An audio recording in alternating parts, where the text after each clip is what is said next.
ओम श्री सद्गुरुदेव भगवान की जय। मानस बोध भाग 2 सप्तम सोपान। सही ज्ञान इस संसार में खोजने पर भी नहीं मिलेगा, क्योंकि यह असत्य है। संसार, आत्मा सत्य है। असत्य से हमें मतलब नहीं रखना है। सत्य को पाना है, आत्मा को टच करना है तो अंदर घुसना पड़ेगा। उस सत्य को पहचान कर उसी में अपने को विलीन कर देना पड़ेगा, गायब हो जाना पड़ेगा। डूब जाओ उसी में, फिर इधर को संसार की ओर मुंह न करो। साधक का काम है, संजोते क्यों नहीं उसको अंदर ही अंदर। हीरा पायो गांठ गठियायो, बार बार फिर क्या खोले। मन मस्त हुआ फिर क्या बोले। फिर उस अनमोल मणि को, उस अपनी प्राप्ति को सहेज कर रख लेना है। बाहर प्रचार में ले आने और दुनिया को जनाने की चीज वह नहीं है। अगर भगवान को घसीट कर बाहर लाएंगे, अलौकिक को लौकिक क्षेत्र में लाएंगे तो हम पहुंचते पहुंचते रह जाएंगे। और अगर हम दुनिया में दिखाना चाहेंगे कि यह देखो मेरे पास यह मणि है, तो वह कांच की मणि हो जाएगी। बाहर आते ही वह असली नहीं रह जाएगी, नकली मणि बन जाएगी। सब गड़बड़ हो जाएगा। एक देश की करेंसी दूसरे देश में नहीं चलेगी। इसे समझने का प्रयास करो। परमात्मा अलौकिक है, उसे लौकिक रूप में लेने से उसका यथार्थ बोध संभव ही नहीं है। इसलिए परमात्मा का अनुसंधान जिसे करना है, उसे अपने अंतर जगत में डुबकी लगानी होगी। यह काम करना ही पड़ेगा। बड़ी विचित्रता है कि लोग कार्य कारण के रहस्य को समझते नहीं हैं। कारण कार्य में अनुगत रहता है, परंतु कार्य कारण में अनुगत नहीं रहता। इसलिए कारण ही कारण है, वही तीनों काल में सत्य है। कारण है ईश्वर, आत्मा, वह सत्य है। कार्य रूप यह संसार असत्य है। इस युक्ति को हमेशा याद रखना चाहिए। यह ज्ञान की कुंजी है। जिनको कार्य कारण का यह सिद्धांत भूल गया, उन्हें बाधा आती है। उनका भ्रम जा नहीं सकता और न सही रास्ता पकड़ पाएंगे। श्रेय साधन से वंचित रह जाएंगे। इसलिए सही जानकारी तत्वदर्शी महात्माओं से मिलती है। जो तत्वदर्शी की आवाज है, वह आत्मा की आवाज है। वह वेद वाणी है, राम की वाणी है, कृष्ण की वाणी है, बुद्ध की वाणी है, नानक की वाणी है। यह गीता रामायण सब हमारे अपने अंदर की चीज है। इसकी एडजस्टिंग अपने अंदर करके उसको फिक्स कर लेना है। जैसे वाल्मीकि के अंदर फिक्स हो गया था, व्यास के अंदर फिक्स हुआ था, बुद्ध के अंदर, तुलसी और कबीर के अंदर फिक्स हो गया था। जब सही समझ आ गई तो जो हम रस्सी को सांप समझ बैठे थे, असत्य को सत्य मान रहे थे, वह सब मामला क्लियर हो जाता है। अब आजकल वह पहले वाली आध्यात्मिक पृष्ठभूमिका ही बिगड़ गई, जो ऋषियों मुनियों वाली थी। ज्ञान ध्यान की सही धारा को लोग पकड़ते नहीं। सब एक तरफ से संसार के प्रवाह में, समाज की बहिर्मुख धारा में बहे चले जा रहे हैं। भगवान को भी संसार में मनुष्य की रूपरेखा में देखने लगते हैं, जबकि परमात्मा तो सबके अंदर हृदय गुहा में शयन करते हैं। इसलिए दृष्टि का अंतर है, समझ का भेद है। कबीर कहते हैं, एक राम दशरथ घर डोले, एक राम घट घट में बोले, एक राम का सकल पसारा, एक राम सब जग से न्यारा। तो शुरू में बाहरी कथा कहानी में, रामायण में राम को राजा दशरथ का लड़का मानते हैं। फिर धीरे धीरे समझ काम करने लगी तो उसी राम को अपने आत्म स्वरूप में पकड़ लेते हैं और साधना की सही प्रक्रिया से चलकर आत्मबोध प्राप्त करते हैं। फिर व्यापकता लेकर सर्वत्र उसी परमात्म स्वरूप को प्रकाशित हुआ देखते हैं और निर्लेप एक रस आत्म स्वरूप में स्थित रहते हैं। राम एक ही है, अवस्था भेद है। और यह निर्गुण अलग और सगुण अलग ऐसा कुछ नहीं है। परमात्मा एक है, उसके नाम अनेक हैं। चाहे जिस नाम से पुकारो वह सुनेगा। हर देश में तू, हर वेश में तू, तेरे नाम अनेक तू एक ही है। और परमात्मा से मिलने का रास्ता अपने अंदर से होकर जाता है। यह निर्विवाद सत्य है। इसलिए हम बार बार कहते हैं कि अपने अंदर घुसो, अंतर्मुखी हो जाओ। बाहर संसार की दिशा में दौड़ रही है जो तुम्हारी गाड़ी, उसे पैट बदलकर ईश्वर की पटरी पर ले आओ, तब सही लाइन मिल जाएगी और तुम अपनी मूल जगह, अपने गंतव्य स्थान तक पहुंच जाओगे।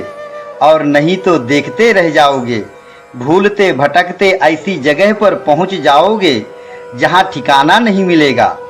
इस जगत के जंजाल रूपी जंगल में फंस जाओगे, जहां भ्रम रूपी भालू तुम्हें खा जाएगा, संशय रूपी सर्प डस लेंगे, चिंतवन रूपी चीते घेर कर मार डालेंगे। काम, क्रोध, लोभ, मोह, मद, मत्सर ये डाकू तुम्हें लूट लेंगे, इनसे बच नहीं पाओगे। इसलिए जब मन में संसार की तरफ से वैराग्य का भाव आवे तो इसे अपना बड़ा भारी सौभाग्य मानना चाहिए। कभी कभी पुण्यों के प्रभाव से आदमी के मन में संसार से घृणा और ईश्वर में अनुराग आता है। बड़े भाग्य से सत्संग मिलता है और यह मनुष्य का शरीर तो दुर्लभ ही है, इसका लाभ उठाना चाहिए। संसार के ये सब नाते रिश्ते संबंध व्यवहार रीति नीति कुछ है नहीं, ये हमारे मान लेने से बन गए हैं। इस झूठी मान्यता को सिरे से खारिज कर देना है और परमात्मा से नाता जोड़ लेना है। भगवान के लिए जो बने वह करना शुरू करें, नाम जपें, ध्यान करें। इस तरह जब भगवान अच्छा लगने लगेगा और संसार अप्रिय लगने लगेगा तो समझो अब सही रास्ते पर आ गए।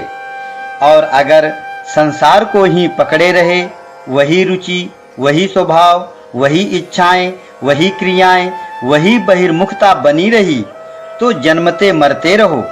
इसके अलावा उपाय ही क्या है?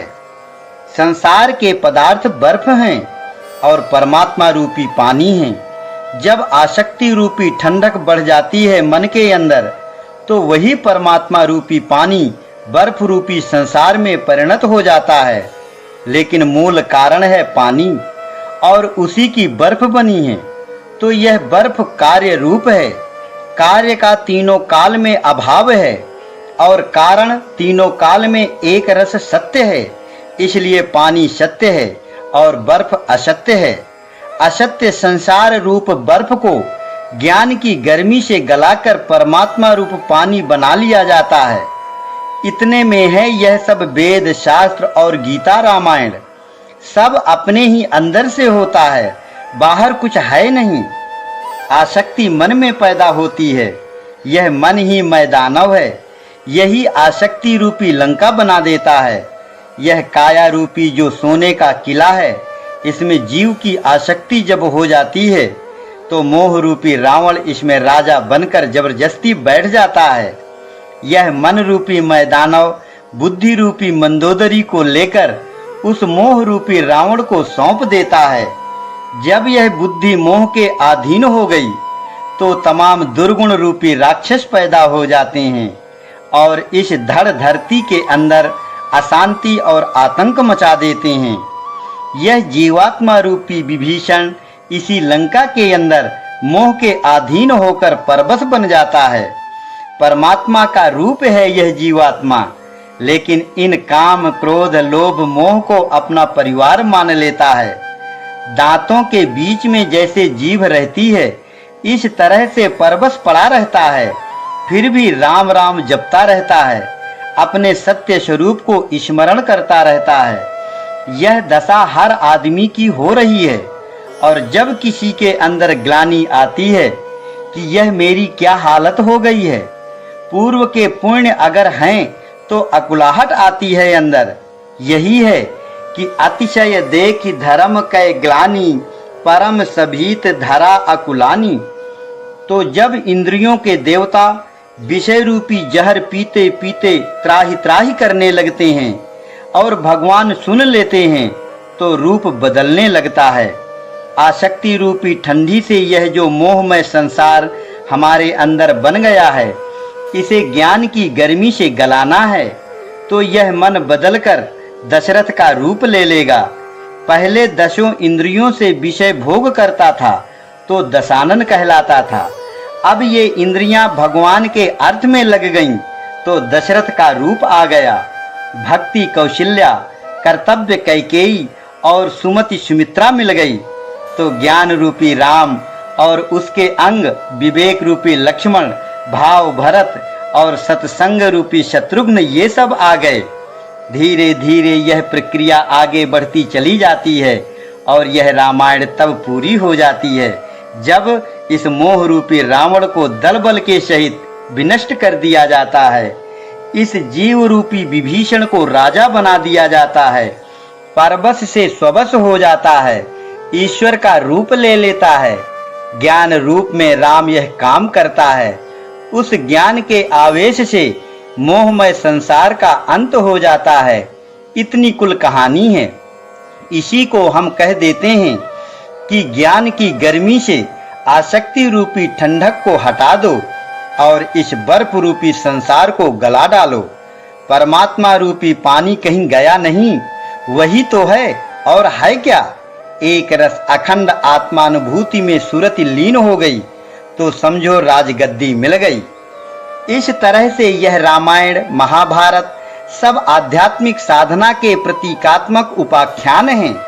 वाल्मीकि, व्यास और उनके भी पहले के अनेक ऋषियों संत महात्माओं ने उपनिषदों में और अपने अपने ग्रंथों में अपने अपने साधनात्मक अनुभव इन कथाओं के रूप में लिखे हैं। गोस्वामी जी का रामचरितमानस भी उनकी मानस साधना का प्रतिरूप है। इसलिए इसको पढ़ने का लाभ तब मिलेगा जब इसे मानस में लिया जाए और साधना में जुटा जाए। सही सिद्धांत को मन बुद्धि में जमा लिया जाए, क्योंकि साधक की राह तो तभी सही मानी जाएगी जब फ्रॉम स्टार्ट टू फिनिश अपना रास्ता क्लियर कर लें।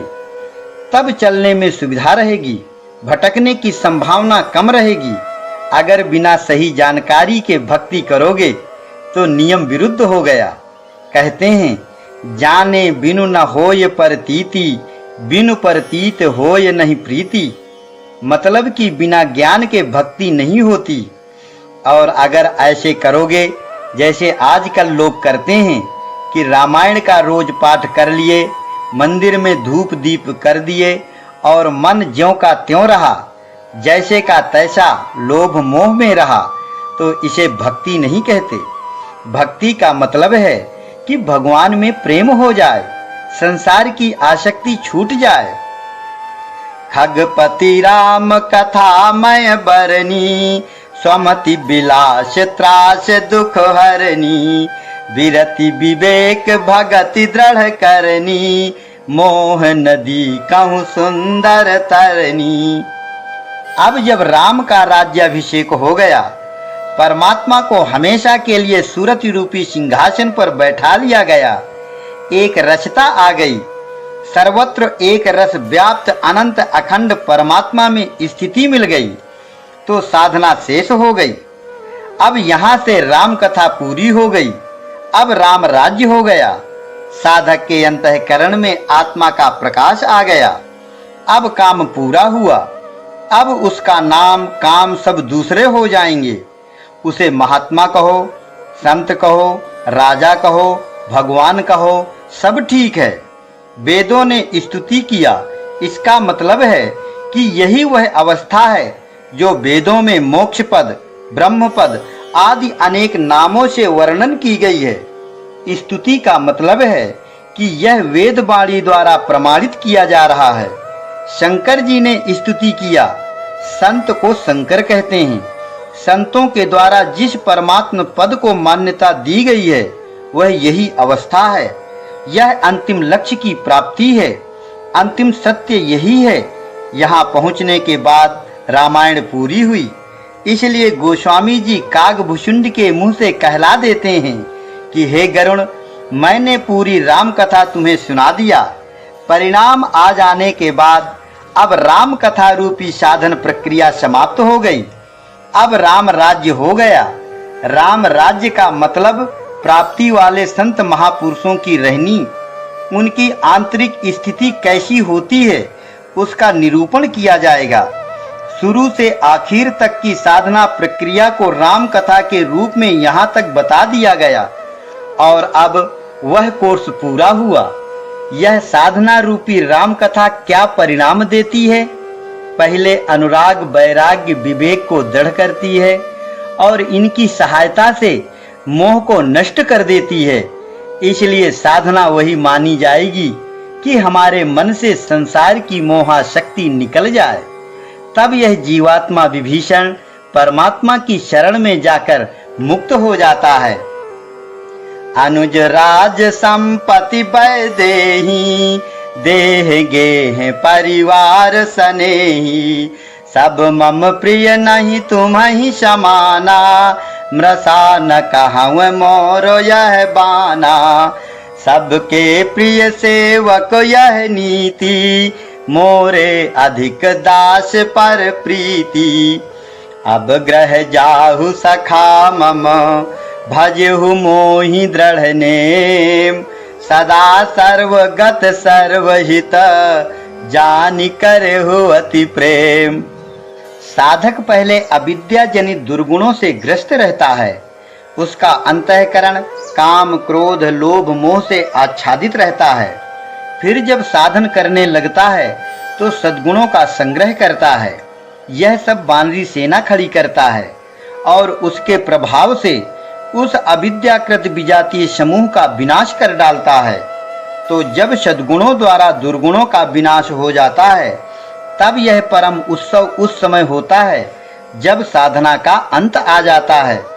सद्गुण समूह का सम्मान करते हैं, तारीफ करते हैं और उन्हें दान, अनुदान, उपहारों से तृप्त करते हैं। उन्हें संतुष्ट और प्रसन्न करके विदा करते हैं, क्योंकि यह प्रकृति का स्वाभाविक नियम बना हुआ है कि अगर सद्गुणों को अपने पास रखा जाएगा तो दुर्गुण पुनः पैदा हो जाएंगे। ये दोनों एक दूसरे के पूरक हैं। रात के बिना दिन हो नहीं सकता, दिन ना हो तो रात का ज्ञान होगा ही नहीं। इसे अन्योन्याश्रय का सिद्धांत कहते हैं। यही संसार की धुरी है, इसी पर यह दुनिया टिकी है। इससे बाहर होने पर ही मुक्त हुआ जा सकता है। तो महात्माओं ने यह युक्ति निकाली कि दोनों का त्याग कर दिया जाए और प्रकृति के सर्कुलेशन से बाहर निकल जाए। पहले विद्या से अविद्या को हटा दिया जाए और फिर विद्या से भी हाथ जोड़ लिया जाए। अगर विद्या को रख लिया जाएगा तो जो चली गई थी अविद्या वह फिर आ जाएगी। अब जैसे कोई बहुत बड़ा पराक्रमी, धनवान, वैभवशाली है तो इसका उसे अहंकार होगा, मैं ऐसा हूँ, मैंने यह किया। अब मान लो उसने सब त्याग कर दिया तो त्याग के साथ ही उसके अंदर शुद्ध अहंकार पैदा हो जाएगा कि मैंने इतना बड़ा त्याग किया। तो पहले अशुद्ध अहंकार था, लोहे की जंजीर। अब त्याग का अहंकार, सोने की जंजीर, महारावण बंधा तो है ही। इसलिए इस अन्योन्याश्रय दोष से बचने का एक ही तरीका है कि जब अच्छाई के द्वारा बुराई को समाप्त कर दिया जाए। अब अच्छाई रह गई अपने पास तो जल्दी से जल्दी उस अच्छाई को भी विदा कर दिया जाए। त्याग ही कर्म शुभाशुभदायक, दोनों का त्याग करना है। गुण दोष, अच्छा बुरा दोनों माया है। माया के दो रूप हैं, विद्या माया और अविद्या माया। है तो दोनों माया ही। इसलिए महात्माओं के द्वारा गुण दोष दोनों का परित्याग कर दिया जाता है, तब माया से पीछा छूटता है। सुनहु तात माया कृत, गुण अरु दोष अनेक, गुण यह उभय न देखिए, देखिए सो अविवेक। सद्गुणों को इसलिए पाला जाता है, साधक इन्हें साधना में इसलिए लेते हैं कि इनकी सहायता से दुर्गुणों को मिटाया जाता है। और जब दुर्गुण हट गए तो सद्गुणों को पाल रखने का कोई मतलब नहीं रह गया।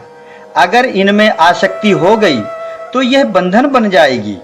इसलिए राम अब काम पूरा होने के बाद बंदरों को विदा कर रहे हैं।